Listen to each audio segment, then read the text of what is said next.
In this interview, we'll be asking random people about their knowledge towards the government. Alright, ready? 3, 2, 1. Who is the governor of California and how long has he been running for governor? Arnold? I don't even know anymore. I have no idea. You have no idea? Alright, stop it. Should we give him the answer? Is it Brown? Yeah! Yeah. Oh wow, I stopped it. You watch the news a lot, I don't. No, my mom told me. Alright, who's the vice president of the United States and how long can a vice president be elected?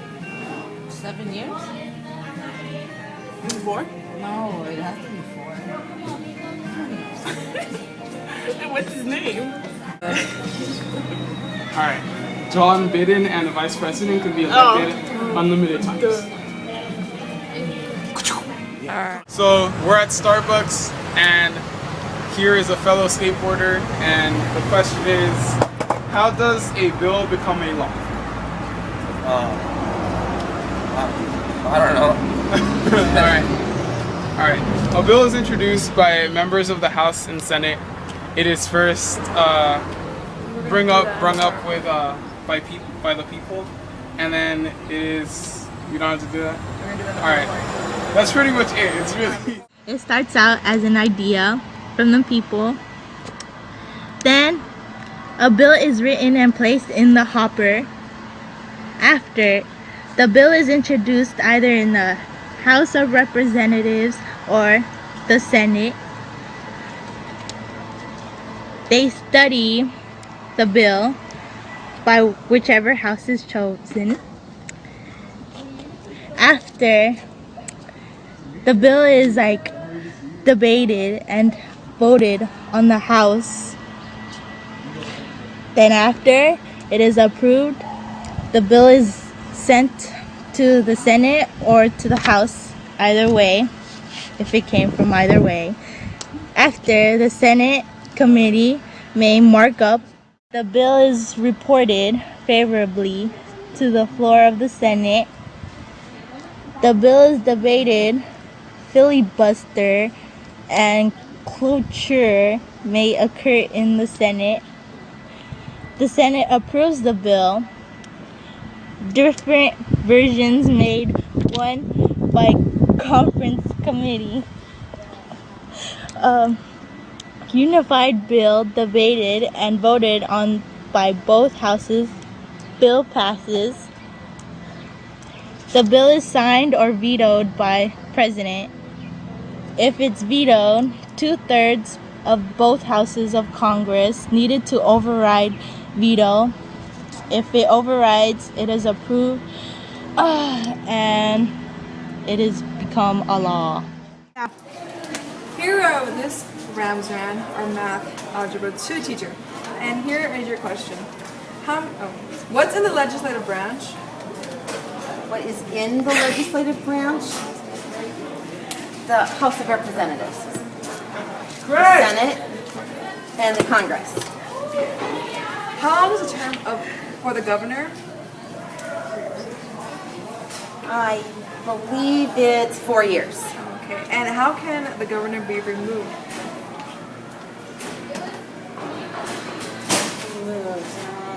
Is that, Like, what do they do? Like, how can he be removed? trying to figure out what it's called. It's called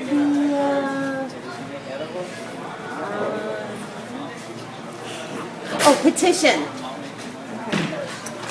And? Good, thank you. How does it get paid annually?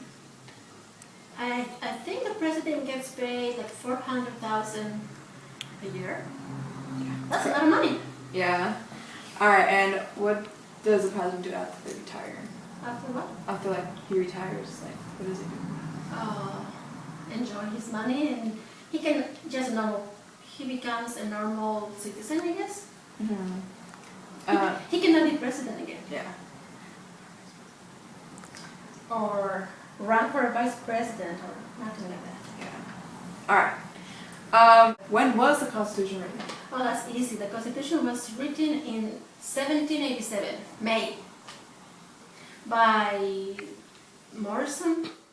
The Constitution was written on May 25th, 1787 by Governor Morris, but as well as other people. Here we are with Ms. McCallum. Ms. McCallum, how many senators does California have? 2. Okay. And do you think they're doing a good job? Fairly, I would say okay, really honestly. I would say okay. They could do better though, because we're going through a deep recession right now. Alright. Who are the senators for California? Barbara Feinstein and, Dianne Feinstein and Barbara Boxer. Thank you. You're welcome. The senators for California are Barbara Boxer and Dianne Feinstein. Kevin, how does the bill become a law? Bill becomes a law. It first gets into Congress, and then they figure out what's going on, and then it becomes a law. Funny. No, actually, The whole steps. I'm not gonna explain all that. We all know it goes to Congress, and then Congress decides what it becomes, and then goes to subcommittee. Yeah, the committee, then becomes law. Good. Next up, I agree. here we are in Birmingham in the BizNTech office with Marianne. I love the secretary. Well, you guys are here so early. Alright, so Marianne, when was Obama born? August in Hawaii. August 4th in Hawaii. 1961. Good job. Alright, So he'll be 51 his next birthday. yeah. Whoa. Alright, so how many pets does Obama have? He has one. He has a dog named Bo, and he's hypoallergenic because one of his kids is allergic.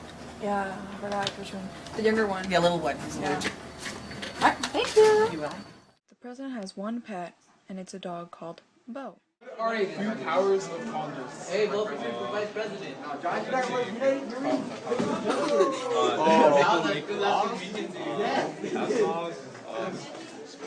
Beetle them also. I guess that's it. What fraction of representatives and senators must carry in order to override the president's veto? Need a 2/3 majority to override the president's thing. What was the Virginia plan? What was the Virginia plan? I have no idea. The Virginia Plan was presented by delegates from Virginia at the Constitutional Convention, called for a three-branch government with a bicameral legislature in which each state's membership would be determined by its population or its financial support for the central government. What was the New Jersey plan? What? That's why they said not to do this. Do you think you're Jay Leno walking on Come on, answer the question. Jay What was the Leno New walk? Jersey plan? What year are you talking about? The one New Jersey plan, the single New Jersey plan that has ever existed. I just heard about this the other day. I was watching Jeopardy and it was on Jeopardy. Hey, what's it? Hi, here we are with Mike. Mike, what is the executive branch? The president, the vice president. What does the executive branch do?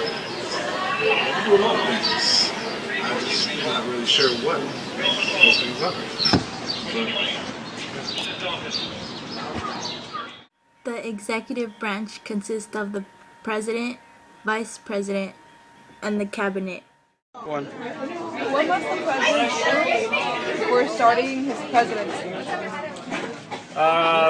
see. Well, other than of course taking the oath of office that he will do on the before he goes into the office.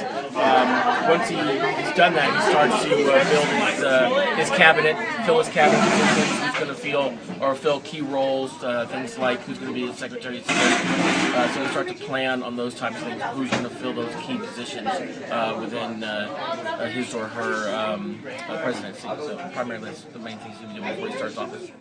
What was the Great Compromise? It's been a while since I've been in the classroom, I thought about my first year, not recently, but from what I recall, the Great Compromise was where, states that had small populations felt like they needed to be represented equally in the government, and the states with the bigger populations felt that it was unfair that they had more of the population, and yet it didn't reflect in their ability or their their power in the government. So they worked at a situation which essentially created two houses. The House of Representatives, which is a population-based house, and the Senate, which is 2 per state. So that created a balance between those states that had big populations and those states that had small populations, where the big states were given the nod. You have more say in one house because you have more people, and the small states in the other house said, we're told you have equal because you're an equal part of this union. The power of Congress is 1. To borrow money in the credit of the United States, or 2. To establish post offices and railroads, to provide and maintain a navy, and etc. and etc. Here we are with our chemistry teacher, Mr. Turner. Hi. Mr. Turner, how many terms can a president run for? 2. How many years is that? Each term is 4 years, and they can run for 2 terms, and I believe, was it Roosevelt? There was like one president who was like sat in office for more than that, and after him they decided to limit it.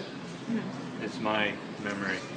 Of course, not being from America, in England there is no term limits.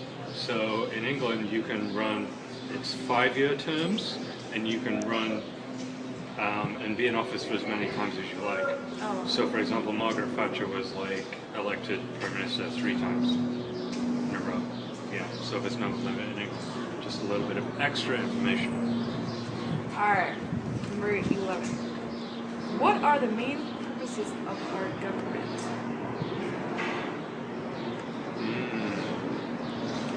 Well, this is interesting because I'm actually not a US citizen, so, and having not gone to school here, but I did have to take a government class for my teaching credential where I learned some stuff.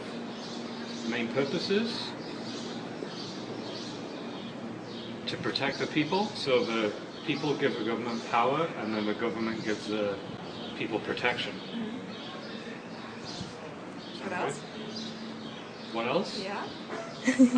To provide, to provide services, education, defense. Are we talking federal government or state government? Or any? Well, actually, you answered for both. To provide public services. Yeah. Welfare. Alright, thank you. Okay, is that it? Yeah. Okay. My turn. The main purposes of the government are to maintain social order, provide public services, provide national security, and make economic decisions. Gotta go get blood.